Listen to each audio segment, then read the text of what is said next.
नमस्कार दोस्तों, मेरा नाम है अंशुमन नायक और आप सभी का बहुत बहुत स्वागत है इंडियन डिफेंस न्यूज़ के डिफेंस टॉक सीरीज में, जहां पर हम रोज़ नए नए डिफेंस अपडेट्स के बारे में बात करते हैं। तो चलिए देर ना करते हुए आज की वीडियो शुरू करते हैं।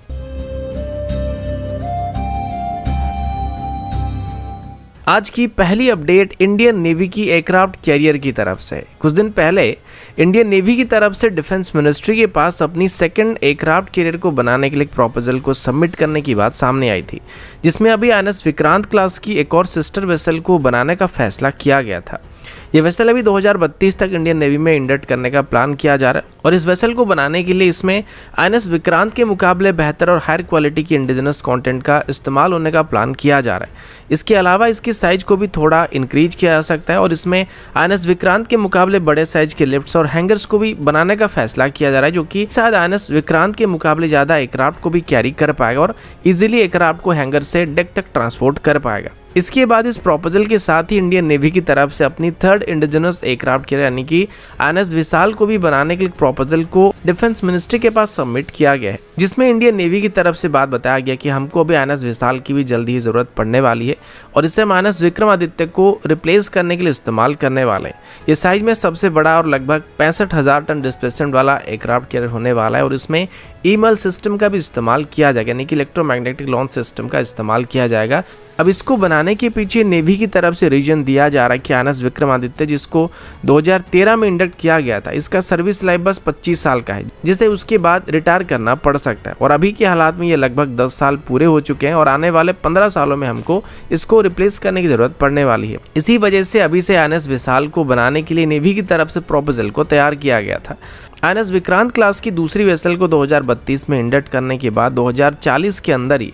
INS विशाल को भी इंडियन नेवी में इंडक्ट करने का प्लान किया जा रहा है और इसमें अभी जिस ईमेल सिस्टम को इस्तेमाल किया जाएगा उसको अभी डेवलप करने की कोशिश भी किया जाने लगा है। वैसे अभी हमारे पास इस ईमेल सिस्टम को हासिल करने के दो रास्ते मौजूद हैं। पहला, हमें जनरल इलेक्ट्रॉनिक्स की तरफ से ये ऑफर दिया गया था कि वो इंडियन नेवी की एयरक्राफ्ट कैरियर के हिसाब से एक कस्टमाइज ईमेल सिस्टम को बनाकर हमको डिलीवर कर सकते हैं, लेकिन इसकी कॉस्ट करीब $1 बिलियन तक पड़ सकती है। जिसके बाद दूसरा ऑप्शन है कि इंडिजिनस ईमेल सिस्टम को डेवलप करना है, जिसको अभी डेवलप करने के लिए फंड्स को अरेंज करना स्टार्ट कर दिया गया है और अभी भारत इलेक्ट्रॉनिक्स लिमिटेड, DRDO और हमारी अलग अलग IT साथ मिलकर एक इंडिजिनस ईमेल सिस्टम को डेवलप करने की कोशिश कर रहे हैं और अगर हम इसको डेवलप करने में सफल हो जाते हैं तो ये इंडियन नेवल शिप बिल्डिंग के सेक्टर में हमारे लिए बहुत ही बड़ी अचीवमेंट होने वाली है। अगला अपडेट ITCM की तरफ से यानी कि इंडिजिनस टेक्नोलॉजी क्रूज मिसाइल की तरफ से है। रिसेंट मीडिया रिपोर्ट के मुताबिक DRDO की तरफ से भी भारत की बहुत ही खास indigenous technology cruise missile development की कुछ क्रूशियल टेस्ट को किया जाने वाला है और आने वाले कुछ ही हफ्तों के अंदर इंडिजिनस टेक्नोलॉजी क्रूज मिसाइल की फाइनल टेस्टिंग की जा सकती है। ये टेस्ट हमारे लिए काफ़ी ज़रूरी होने वाली है क्योंकि इसमें हमारे इंडिजिनस मानिक इंजन या स्मॉल टर्बोफैन इंजन को भी टेस्ट किया जाने वाला है और इसकी परफॉर्मेंस के ऊपर इंडिजिनस टेक्नोलॉजी क्रूज मिसाइल की फ्यूचर डिपेंड करने वाली है। ये मिसाइल हमारी निर्भय मिसाइल प्रोग्राम का एक सक्सेसर होने वाला है और काफ़ी हद तक निर्भय मिसाइल की टेक्नोलॉजी से इसको डिराइव किया गया। ये दरअसल एक टेक्नोलॉजी डेमोन्स्ट्रेटर प्लेटफॉर्म है, लेकिन आगे चल के इसको बेस करके नेवी और एयरफोर्स के लिए भी अलग अलग तरह के मिसाइल को डेवलप किया जा सकता है, जिसमें इंडिजिनस टेक्नोलॉजी क्रूज मिसाइल को बेस करके आगे चल के LRLHM यानी कि long range land attack cruise missile को डेवलप किया जाएगा। DRDO की तरफ से बताया जा रहा है कि अभी मानिक इंजन को LRLHM में इंटीग्रेट करने के लिए क्लियरेंस भी दिया जा चुका है और इसको पहले से ही जितने बार टेस्ट किया गया था सभी में इसको क्लियर किया जा चुका है और अभी इंडिजिनस टेक्नोलॉजी क्रूज मिसाइल के साथ इसको लगभग 8 बार टेस्ट किया जा चुका है, जिसमें इसके सारे टेस्ट सफल रहे थे।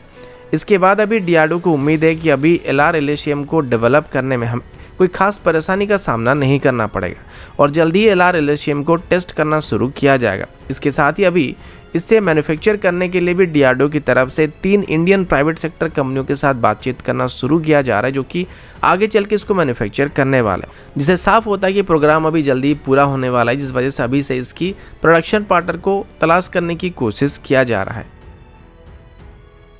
अगला अपडेट अनमेन्ड ग्राउंड व्हीकल की तरफ से। अब जैसे कि आजकल अनमेन्ड प्लेटफॉर्म के ऊपर काफ़ी ज़्यादा जोर दिया जा रहा है और एयरफोर्स और नेवी में ड्रोन्स को इंडक्ट किया जा रहा है, ठीक वैसे ही अभी आर्मी की तरफ से भी अपनी सर्विस में अनमैन्ड प्लेटफॉर्म्स को इंडक्ट करने के बारे में विचार किया जा रहा है, जिसको लेके अभी कई तरीके की मॉडर्न अनमैन्ड ग्राउंड व्हीकल को डेवलप करना शुरू किया गया है। ऐसे एक सिस्टम को रिसेंटली IIT जम्मू में चल रही नॉर्थेक सिंपोजियम में डिस्प्ले किया गया था, जिसे हमारे डिफेंस मिनिस्टर राजनाथ सिंह जी के द्वारा अनवील किया गया था। इसका नाम ई-कार्स यानी कि enhanced collaborative autonomous rover system है और ये एक 4x4 मल्टी टेरेन व्हीकल है, जिसे कल्याणी स्ट्रेटेजिक सिस्टम की तरफ से डेवलप किया गया है। आमतौर पर ऐसे व्हीकल को हम सर्वेलेंस, रिकॉनेंस या रेस्क्यू जैसे ऑपरेशन को करने के लिए इस्तेमाल कर सकते हैं और बॉर्डर में भी नॉर्मल पेट्रोलिंग जैसे ऑपरेशन को करने के लिए जवानों की जगह पर हम इसके इस्तेमाल कर सकते हैं। इन व्हीकल्स की खास बात यह है कि बिना ह्यूमन के भी ऑपरेट कर सकते हैं और इसमें बहुत ही बेहतरीन कोलिजन अवॉइडेंस सिस्टम को इस्तेमाल किया जा रहा है। ये मैक्सिमम 20 किलोमीटर प्रति घंटे की रफ्तार में ट्रैवल कर सकते हैं और ये अपने साथ करीब